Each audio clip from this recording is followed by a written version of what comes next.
Hey everybody, RW here.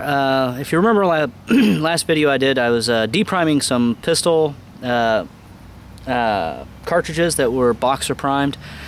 Today I'm going to show you my quick and easy way to deprime 7.62 by 51 or Winchester 308 rifle casings that are Berdan primed. Now there's a lot of surplus military ammunition out there. It's not bad ammunition. It can be a little corrosive to your weapons, but if you're not cleaning your barrels, then well, there you go. And of course somebody's driving a diesel off in the distance really loud, even though it's in suburbia, whatever. Okay, so I've got, like I said, I've got a lot of surplus NATO stuff, and I'm gonna show you how I deprime it. Some people are going to watch this and be like, well, I want to do it like this, or you know, you just can't reload that ammunition. You can reload it.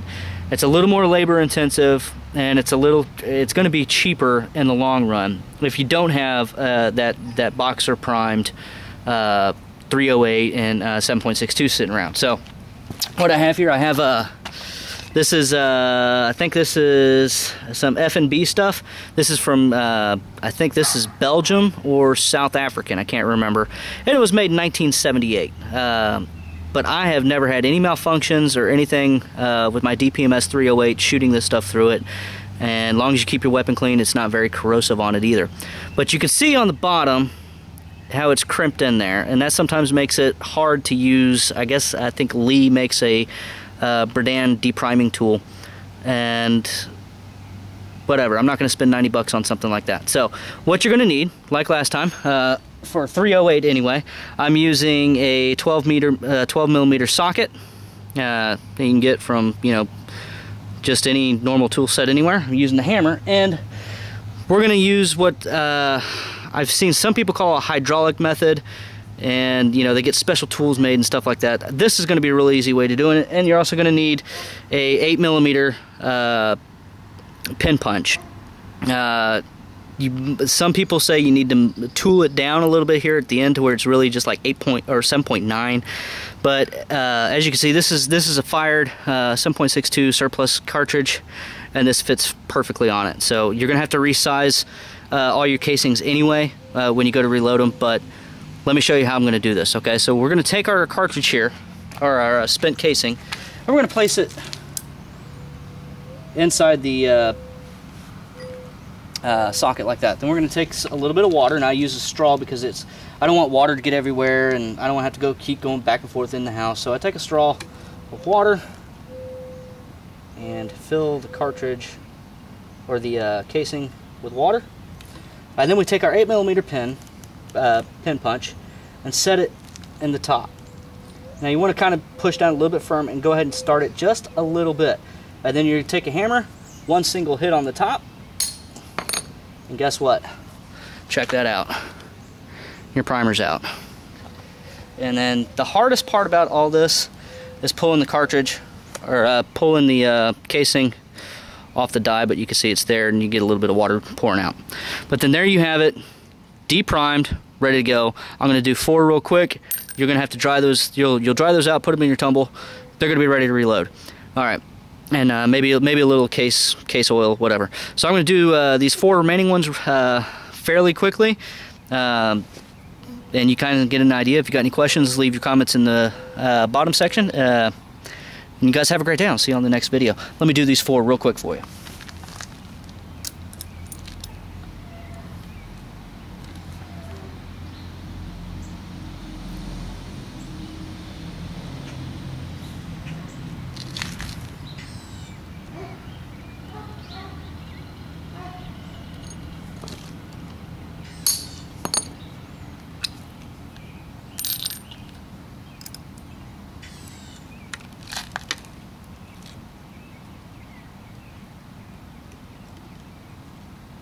I guess if you wanted to, you can actually dip this in water and then hammer it out. But, you know, I can be kind of meticulous sometimes about things.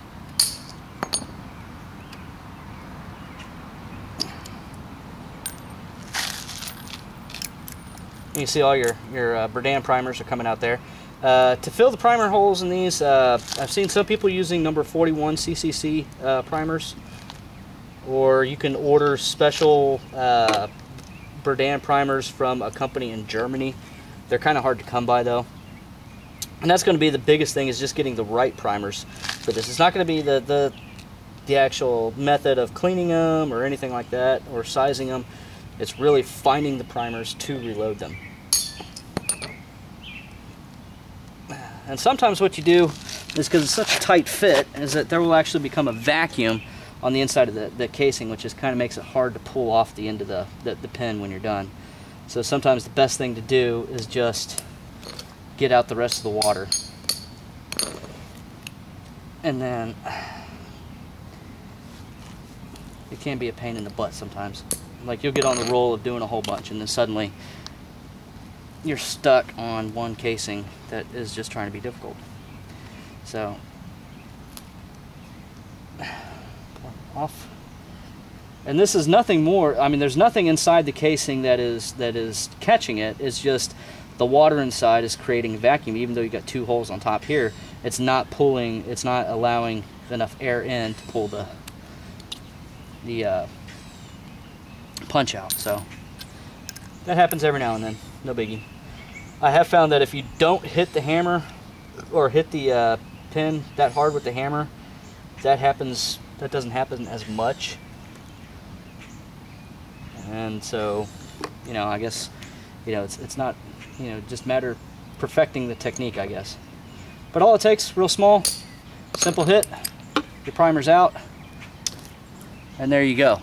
You got, you know, a whole 50 years of Cold War ammunition that you can now reload the casings. And it's good quality casings. It's made to military specifications. It's a little bit thicker than what you normally find for civilian use, and it's good stuff to use. You just got to spend that little extra time and patience depriming it, resizing it, and then, you know, you're gonna shoot. Now, somebody asked me the other day, he's like, well, why do you have so much 308 stuff? In my house, I've got maybe between about 3,000 and 4,000 rounds of 7.62 by 51 surplus Nato. And they're, well, you know, why you got so much ammo? And it's like, well, I shoot my 308 like I shoot a AR. So, I mean, my DPMS 308 LR AP4 is my assault rifle. I'm not going to get in a shootout with somebody and him be on the same playing field. I'm going to outdo him. So if we move back here a little bit, you can see I've done all that today in just a matter of about 30 minutes or so. That's a lot of stuff. So if you any questions, leave them in the bottom. Anything you'd like to see me try to tinker with and figure out, again, leave that in the bottom. If you have any questions, concerns, comments, long as they're constructive, I'll take them in consideration. Anyway, that's all I got for you today. Thank you for watching, and have a great day.